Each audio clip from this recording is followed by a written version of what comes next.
Hello student, मैं नीरज कुमार विश्वास आपके अपने YouTube channel Neeraj sir Katihar में आपका स्वागत है। अगर आप इस चैनल पर नहीं हैं तो चैनल को अवश्य सब्सक्राइब कर लें, क्योंकि इस चैनल पर आपको बिहार बोर्ड की 12th हिंदी क्लास के इम्पोर्टेंट ऑब्जेक्टिव की तैयारी कराई जाती है और लाइव क्लास डेली 8 बजे भी ली जाती है। चलिए समय नहीं गंवाते हुए क्वेश्चन पर बात करते हैं। हम अर्धनारीश्वर में किसका गुण का समन्वय है। कहने का मतलब है कि अर्धनारीश्वर, आपको पता होगा अर्धनारीश्वर में आधा हिस्सा नारी का, आधा हिस्सा है पुरुष का। अर्धनारीश्वर का काल्पित रूप अगर कहा जाए तो पुरुष और नारी, अर्धनारीश्वर का काल्पित रूप कहा जाए तो पुरुष और नारी, पुरुष के रूप में शिव और नारी के रूप में माँ पार्वती। अर्धनारीश्वर का काल्पित रूप बोलेगा तो शिव और पार्वती हैं, तो पुरुष और नारी दोनों होंगे। यहाँ पर ऑप्शन नंबर, यहाँ पर आपका सी करेक्ट आंसर है। अर्धनारीश्वर की अगर बात करें, अर्धनारीश्वर ये क्या है, निबंध है। अर्धनारीश्वर क्या है, निबंध है, जिसके रचनाकार रामधारी सिंह दिनकर जो है बिहार के बेगूसराय के हैं। रामधारी सिंह दिनकर को राष्ट्रीय कवि के रूप में संज्ञा दिया गया और इससे बहुत सारे ऑब्जेक्टिव आपको और बता दें हम कि उसको उर्वशी नामक कृति पर ज्ञानपीठ पुरस्कार मिला है। किस कृति पर रामधारी सिंह दिनकर को ज्ञानपीठ का पुरस्कार मिला है, तो उर्वशी नामक कृति पर रामधारी सिंह दिनकर को ज्ञानपीठ का पुरस्कार मिला है।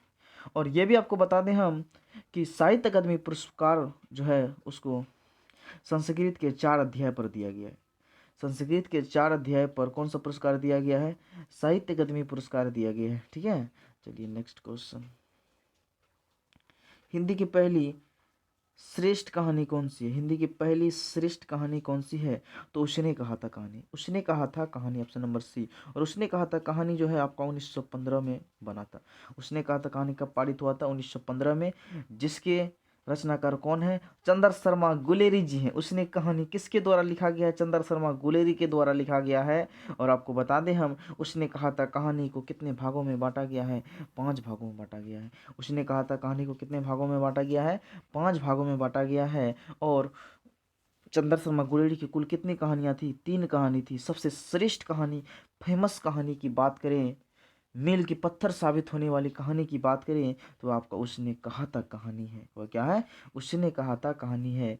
और उसने कहा था कहानी को कितने भागों में बांटा गया है, 5 भागों में बांटा गया है। और इसमें मुख्य पात्र के रूप में लहना सिंह थे, जो कि 12 वर्षीय बालक और 8 वर्षीय लड़की थी। और लहना सिंह बार बार एक लड़की, 8 वर्षीय लड़की से यही पूछते थे कि तेरी कुरमाई हो गई क्या, तेरी कुरमाई हो गई। किसने कहा था, लहना सिंह ने कहा था। किसको कहा था, एक लड़की को कहा था, 8 वर्षीय लड़की को कहा था। वही जाकर के बाद में सूबेदारनी बनती है, क्योंकि सूबेदार से शादी हो जाने के कारण, सूबेदार हजारा सिंह से शादी हो जाने के कारण वह सूबेदारनी बन जाती। चलिए नेक्स्ट क्वेश्चन। जयप्रकाश नारायण के अनुसार देश का भविष्य किसके हाथों में है, तो जयप्रकाश नारायण के अनुसार, जयप्रकाश नारायण के अनुसार जो है देश के भविष्य किसके हाथों में है, तो देश का भविष्य नई पीढ़ियों के हाथों में है। नई पीढ़ियों में जवानी है, उत्साह है, जोश है।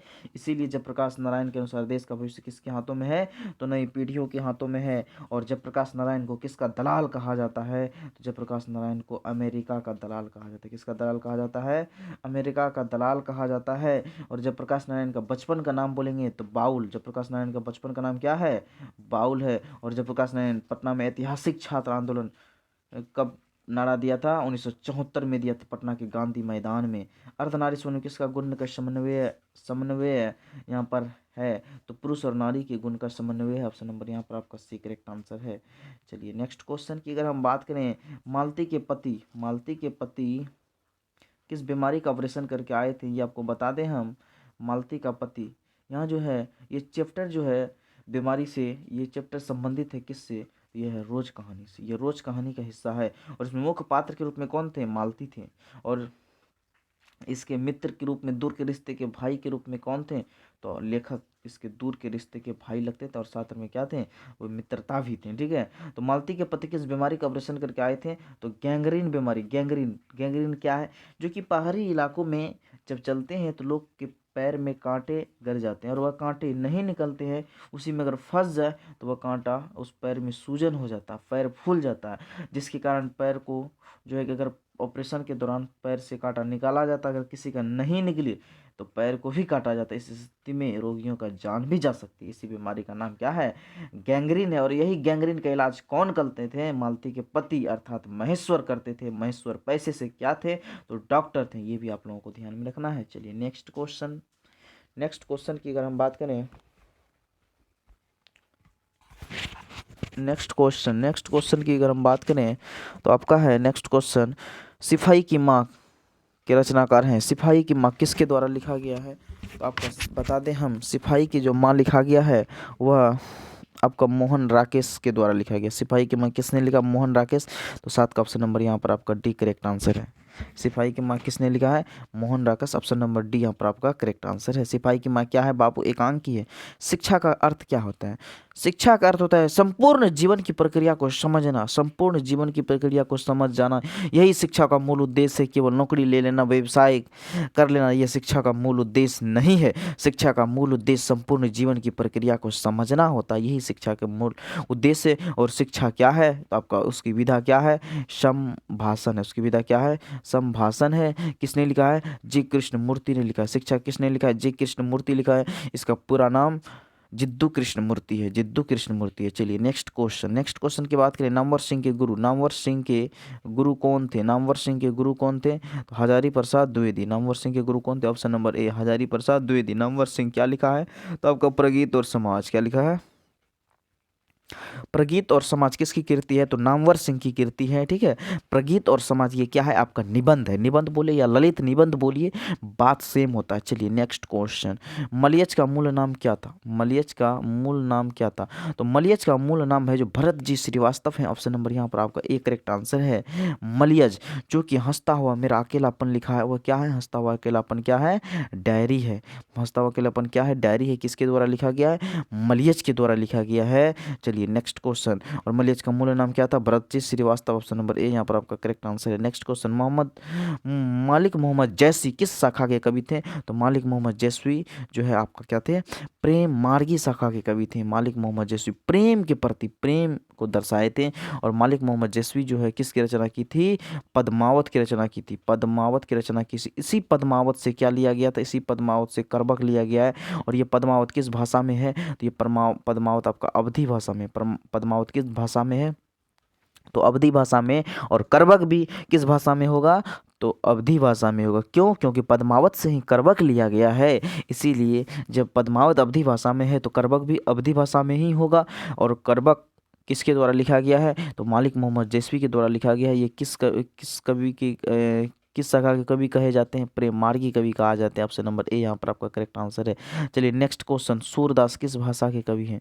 सूरदास किस भाषा के कवि हैं? तो सूरदास आपका जो है वह ब्रज भाषा के कवि हैं। ऑप्शन नंबर यहाँ पर आपका बी करेक्ट आंसर है। सूरदास किस भाषा के कवि हैं?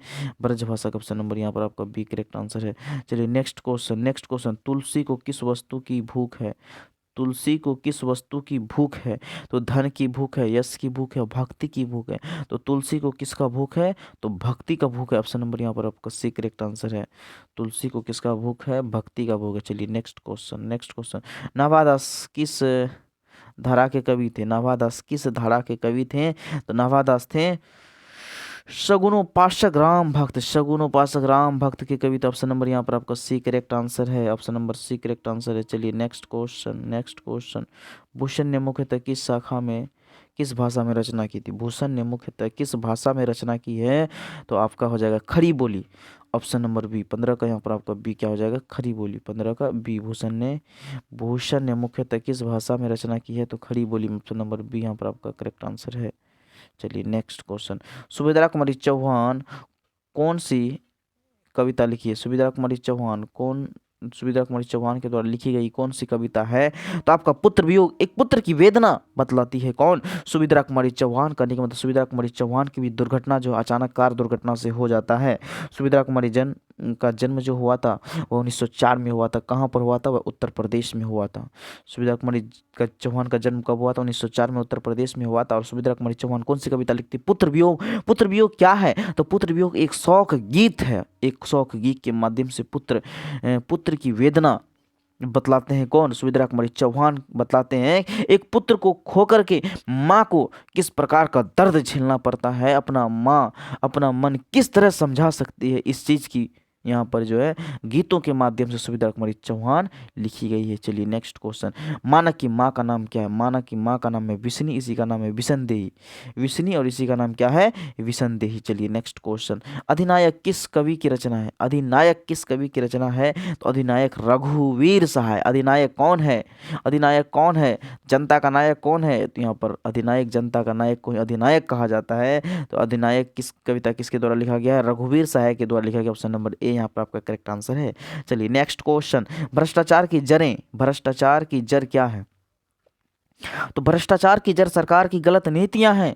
भ्रष्टाचार की जड़ चुनाव में अत्यधिक खर्च हैं। जयप्रकाश नारायण चिल्लाते रह गए लेकिन चुनाव प्रक्रिया में कोई परिवर्तन नहीं लाए। भ्रष्टाचार की जड़ जयप्रकाश नारायण क्या मानते थे? सरकार की गलत नीतियां हैं। भ्रष्टाचार की जड़ चुनाव में अत्यधिक खर्च है। यही सब चीज में बदलाव होनी चाहिए। ये कौन कह रहे थे? ये जयप्रकाश नारायण कह रहे थे, लेकिन किसी ने भी इसकी बातों को नहीं सुनी। तो यहाँ पर भ्रष्टाचार की जड़ क्या है? सरकार की गलत नीतियां हैं। सरकार की क्या है? गलत नीतियां हैं। जयप्रकाश नारायण को किसी पार्टी से मतलब नहीं है, क्योंकि जयप्रकाश नारायण को मतलब था किससे? सरकार की गलत नीतियों से। गलत नीतियों से उसको दिक्कत था, किसी व्यक्तिगत आदमी से उसको दिक्कत नहीं था। चलिए नेक्स्ट क्वेश्चन, तुलसीदास किस शाखा के कवि हैं? तो राम मार्गी, राम के प्रति प्रेम रखते थे। राम के प्रति प्रेम रखते थे क्यों? और वो कहते थे कि हे माँ सीता मेरे, हे माँ सीता आप तो राम के दासी हैं और आपका दासी मैं हूँ। मेरे बारे में अवश्य कोई वैसा कथा चले, कोई वैसा अवसर मिले तो प्रभु श्री राम को अवश्य मेरे बारे में बताइएगा कि वह अंगहीन हो गया है, दीन हो गया है, केवल आपका नाम ले लेता है तो पेट भर जाता है, ऐसा अवश्य बताइएगा। ठीक है। चलिए नेक्स्ट क्वेश्चन, नेक्स्ट क्वेश्चन की बात करें, हर्षोल्लास का संधि विच्छेद करें। हर्ष प्लस उल्लास, हर्ष प्लस उल्लास, यहाँ पर संधि के कितने भेद होते हैं? 3 भेद होते हैं, स्वर संधि, व्यंजन संधि और विसर्ग संधि। अगर यही बोलेंगे आपका स्वर संधि के कितने भेद होते हैं, तो स्वर संधि के 5 भेद होते हैं, दीर्घ संधि, गुण संधि, यन संधि, वृद्धि संधि और अयादि संधि होते हैं। ठीक है। चलिए नेक्स्ट क्वेश्चन आपका यहाँ पर हर्ष उल्लास, हर्षोल्लास का संधि विच्छेद हर्ष प्लस उल्लास। चलिए नेक्स्ट क्वेश्चन, नेक्स्ट क्वेश्चन की बात करें तो नेक्स्ट क्वेश्चन आपका सूर्योदय, सूर्योदय का संधि विच्छेद करें। सूर्य प्लस उदय, सूर्य प्लस उदय, ऑप्शन नंबर यहाँ पर आपका एक करेक्ट आंसर है, सूर्योदय, सूर्य प्लस उदय। सूर्य में यहाँ पर देखिए यहाँ दीर्घऊ होना जरूरी है, कभी कभी हर्षऊ भी रहेगा, तो ये आप जो है शब्दों की शुद्धियों पर भी ध्यान देंगे। ठीक है, वर्तनी पर भी ध्यान देंगे। चलिए नेक्स्ट क्वेश्चन, 23 नंबर क्वेश्चन, उज्ज्वल का संधि विच्छेद करें। उत्तजोज्वल, उत्तजोज्वल, उत्तजोज्वल, उज्ज्वल, ऑप्शन नंबर यहाँ पर आपका सी करेक्ट आंसर है। ये जो संधि बोले हैं ये डायरेक्ट एग्जाम में आने वाला क्वेश्चन है, क्योंकि आपको पता नहीं है, आप देख लीजिएगा क्वेश्चन बैंक या वगैरह वगैरह जो भी मॉडल पेपर देखेंगे, ये सब संधि एकदम हीटेड संधि, ये सब पूछता ही है। ठीक है। चलिए नेक्स्ट क्वेश्चन, 24 नंबर क्वेश्चन पर अगर हम चर्चा करेंगे, उद्भव का संधि विच्छेद है उद्भव, उत प्लस भव, उद्भव का संधि विच्छेद उत प्लस भव है। 24 का ऑप्शन नंबर यहाँ पर आपका क्या हो जाएगा? एक करेक्ट आंसर होगा, उत प्लस भव, ऑप्शन नंबर ए यहाँ पर आपका क्या हो जाएगा? करेक्ट आंसर हो जाएगा। चलिए नेक्स्ट क्वेश्चन, ऋग्वेद, ऋग्वेद का संधि विच्छेद है ऋग्वेद, ऋग प्लस वेद, ऋग प्लस वेद, ऑप्शन नंबर यहाँ पर आपका क्या हो जाएगा? सी करेक्ट आंसर हो जाएगा। चलिए नेक्स्ट क्वेश्चन, नेक्स्ट क्वेश्चन, 29 में कौन सा उपसर्ग? आपको बता दें उपसर्ग उस शब्दांश को कहते हैं जो किसी शब्द के क्या लगता है? जो किसी शब्द के पहले लगता है। 29, उन प्लस 30, उन प्लस 30, ऑप्शन नंबर यहाँ पर आपका सी करेक्ट आंसर है। 26 का सी करेक्ट आंसर है। हिंदी में उपसर्ग की संख्या संस्कृत में बोला जाएगा तो 22 उपसर्ग है। उपसर्ग उस शब्दांश को कहेंगे जो किसी शब्द के क्या लगता है? पहले लगता है। चलिए नेक्स्ट क्वेश्चन, विज्ञान में कौन सा उपसर्ग? विज्ञान, वी प्लस ज्ञान, तो ऑप्शन नंबर यहाँ पर आपका वी हो जाएगा। वी क्या हो जाएगा? उपसर्ग हो जाएगा। विज्ञान, वी प्लस ज्ञान, विज्ञान होगा। चलिए नेक्स्ट क्वेश्चन, 27 का बी हो गया। चलिए 28 क्वेश्चन नंबर, पढ़ाई में कौन सा प्रत्यय? पढ़ाई, पढ़ प्लस आई, पढ़ प्लस आई, ऑप्शन नंबर यहाँ पर आपका सी करेक्ट आंसर है। पढ़ प्लस आई, पढ़ाई। प्रत्यय 2 प्रकार के होते हैं, कृत प्रत्यय, तद्धित प्रत्यय। कृत प्रत्यय हमेशा धातुओं के साथ लगता है, क्रिया, धातु, क्रिया का मूल रूप ही धातु कहलाता है। ठीक है, धातुओं के साथ लगता है, जबकि तद्धित प्रत्यय जो है आपका संज्ञा सर्वनाम विशेषण किसी का भी हो सकता है। चलिए नेक्स्ट क्वेश्चन, झाड़ू में कौन सा प्रत्यय? झाड़ प्लस ऊ, झाड़ प्लस ऊ, झाड़ू, ऑप्शन नंबर यहाँ पर सी। ऊ जो होगा यहाँ दुर्घऊ होगा, क्यों कि झाड़ू में मात्रा क्या लगाया है? दुर्घऊ लगाया, दुर्घऊ को दुर्घऊ से तुलना करेंगे। ठीक है, अगर यहाँ हर्षऊ कराता तब यहाँ ये केवल हर्षऊ हो जाता, तब ये हो जाता, इसीलिए आपको ये भी ध्यान में रखना है। झाड़ू में कौन सा प्रत्यय? झाड़ू, झाड़ प्लस ऊ, दुर्घऊ। कंकर, कंकर शब्द का लिंग निर्णय बताइए। कंकर में कौन सा शब्द है? कंकर स्त्रीलिंग पुल्लिंग शब्द है। कंकर क्या है? पुल्लिंग शब्द है। ऑप्शन नंबर यहाँ पर आपका बी करेक्ट आंसर है। कंकर पुल्लिंग शब्द है। आम पुल्लिंग शब्द है। चलिए नेक्स्ट क्वेश्चन, अखबार शब्द का लिंग निर्णय करें। अखबार शब्द, अखबार भी क्या है, पुल्लिंग है। अखबार भी क्या आपका पुल्लिंग है। अखबार शब्द का लिंग निर्णय करें। अखबार यहाँ पर आपका क्या है, पुल्लिंग है। चलिए नेक्स्ट क्वेश्चन, नेक्स्ट क्वेश्चन, प्रसार का विलोम बताइए। प्रसार करना, प्रसार करना मतलब फैलाना समाज में। अब अगर प्रसार नहीं करेगा तो संकोच करना, तो 32 का ए, तो आपका क्या हो जाएगा, संकोच। प्रसार का विलोम क्या हो जाएगा, संकोच। 32 का ए यहाँ पर आपका करेक्ट आंसर है।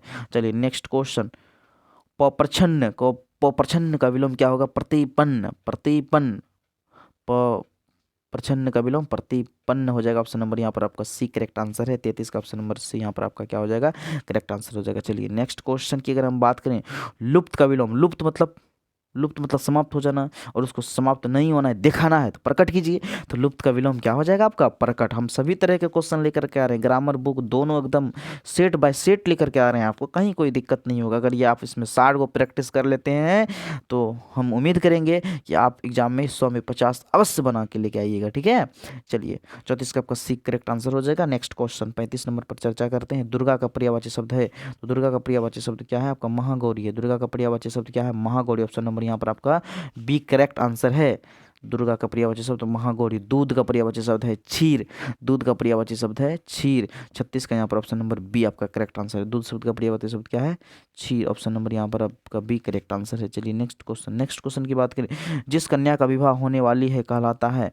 जिस कन्या का विवाह होने वाली है कहलाता है, क्या कहलाता है, तो क्या कहलाएगी, कन्या हमारी सौभाग्यवती कन्या का विवाह होने जा रही है, मतलब सौभाग्यवती कन्या का विवाह होने जा रही है। सौभाग्यवती ना होकर के आयुष्मती होगा, क्योंकि शादी हो जाएगा तब सौभाग्यवती हो जाएगा, लेकिन अभी नहीं, होने जा रही है, अभी हुआ तो नहीं है ना, तो इसीलिए आयुष्मती।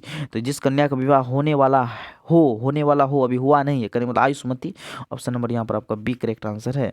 चलिए नेक्स्ट क्वेश्चन, संध्या, संध्या और रात्रि के बीच की वेला को क्या कहते हैं, तो उसको गोधूली कहते हैं। क्या कहते हैं, गोधूली। आपका बुक भी होगा, ठीक है, हिंदी का बुक में आता है गोधूली। तो संध्या और रात्रि के बीच की वेला, समय को क्या कहते हैं, गोधूली कहा जाता है। ऑप्शन नंबर यहाँ पर आपका डी करेक्ट आंसर है। चलिए नेक्स्ट क्वेश्चन, दंपत्ति, दंपत्ति का विशेषण दाम्पत्य। ऑप्शन नंबर यहाँ पर आपका बी करेक्ट आंसर है। दंपत्ति का विलोम क्या हो जाएगा, दाम्पत्य। ऑप्शन नंबर यहाँ पर आपका बी करेक्ट आंसर है। चलिए नेक्स्ट क्वेश्चन, नेक्स्ट क्वेश्चन की बात करें, उद्योग का, उद्योग का विशेषण क्या होता है, बहुत बार पूछा हो। उद्योग का औद्योगिक, समाज का सामाजिक, इक लगा देंगे सब में, ठीक है, इक लगा देंगे। सप्ताह का साप्ताहिक, वर्ष का वार्षिक, उद्योग का औद्योगिक। ऑप्शन नंबर यहाँ पर आपका डी करेक्ट आंसर है।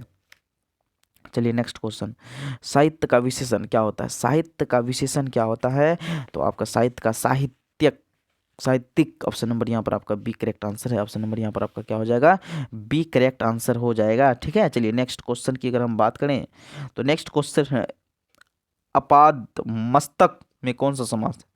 अपाद मस्तक में कौन सा समास है, तो आपका option number A correct answer है, अव्ययीभाव समास। क्या हो जाएगा, अव्ययीभाव समास। अपाद मस्तक में कौन सा समास है, अव्ययीभाव समास है। चलिए नेक्स्ट क्वेश्चन, नेक्स्ट क्वेश्चन की बात करें, पुस्तकालय में कौन सा समास है। पुस्तकालय, पुस्तकालय में कौन सा समास है, पुस्तका आलय।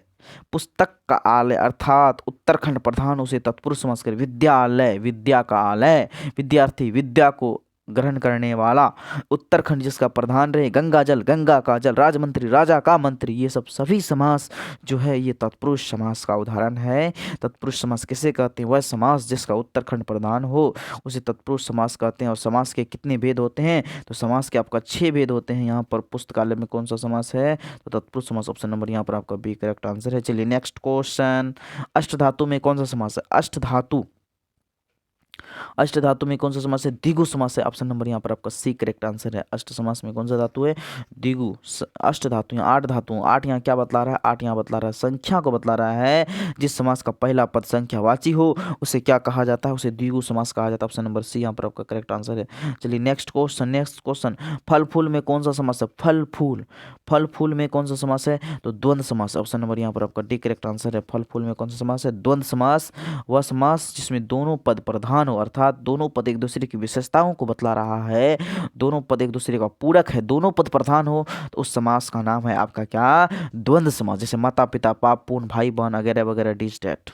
सब परिवार, सब परिवार में कौन सा समास है, सह परिवार। स यहाँ पर देखिए, सब परिवार, स उपसर्ग को बतलाता है, इसलिए अव्ययी भाव समास होगा। यहाँ पर 46 का बी, जिसका पहला पद अव्यय आ जाए या दूसरा जिसका पहला पद उपसर्ग के रूप में रहे, तो ऐसे समास को क्या कहते हैं? अव्ययी भाव समास कहते हैं। चलिए नेक्स्ट क्वेश्चन की बात करें।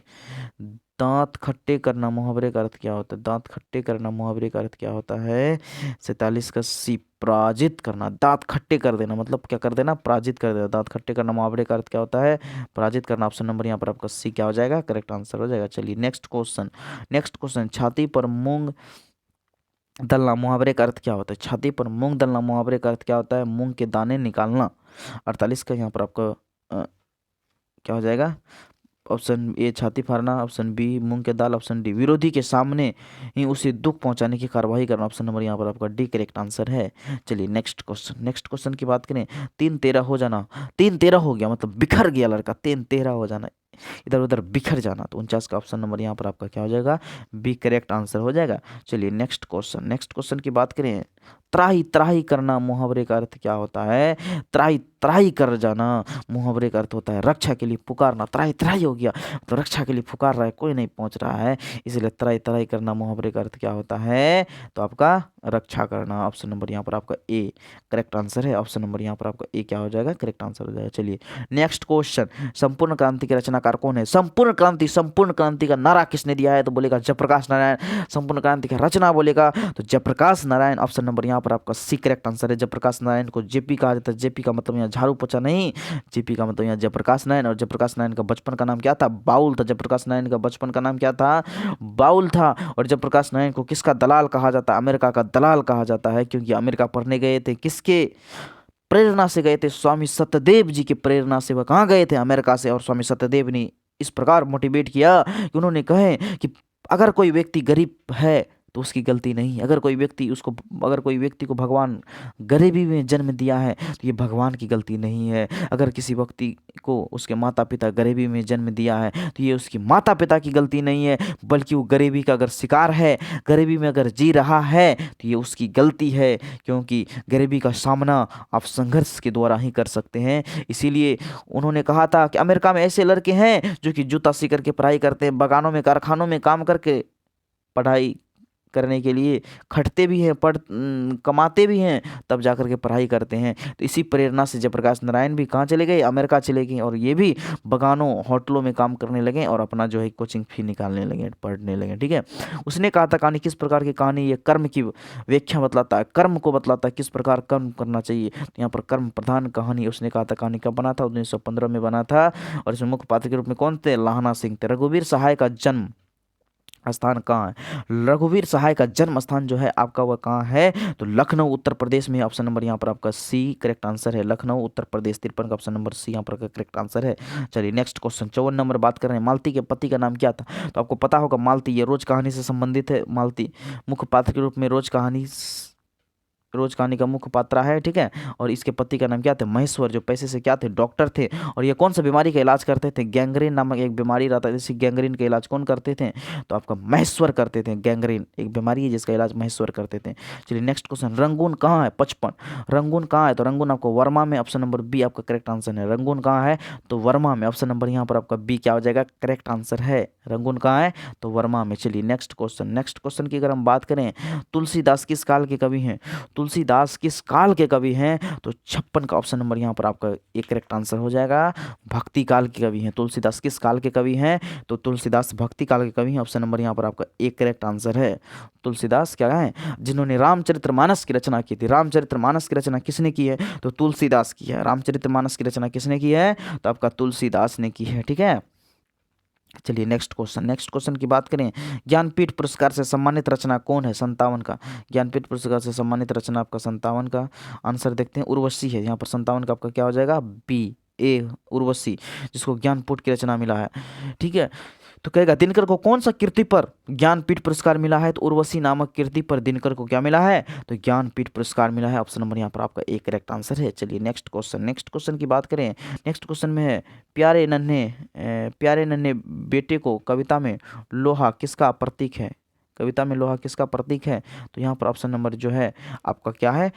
सी करेक्ट आंसर है कर्म का प्रधान, कर्म के प्रतीक है। ठीक है, प्यारे नन्हे बेटे को कविता में लोहा किसका प्रतीक बताता है? कर्म को बताता है कि आप कर्म कीजिए, कर्म का प्रतीक है, मेहनत कीजिए। ठीक है, ऑप्शन नंबर यहाँ पर आपका सी करेक्ट आंसर है। चलिए नेक्स्ट क्वेश्चन, नेक्स्ट क्वेश्चन ये बहुत इंपॉर्टेंट क्वेश्चन है। ठीक है, कई बार पूछा हुआ क्वेश्चन है कि फौजी वहां लड़ने के लिए नहीं, लड़ने के लिए हैं, वह भाग नहीं सकते हैं, जो फौज छोड़कर भागता है उसे गोली मार दी जाती है। उपयुक्त उदाहरण किस पाठ से लिया गया है? तो उपयुक्त उदाहरण सिपाही की माँ से लिया गया है। और सिपाही की माँ में किस युद्ध का वर्णन है?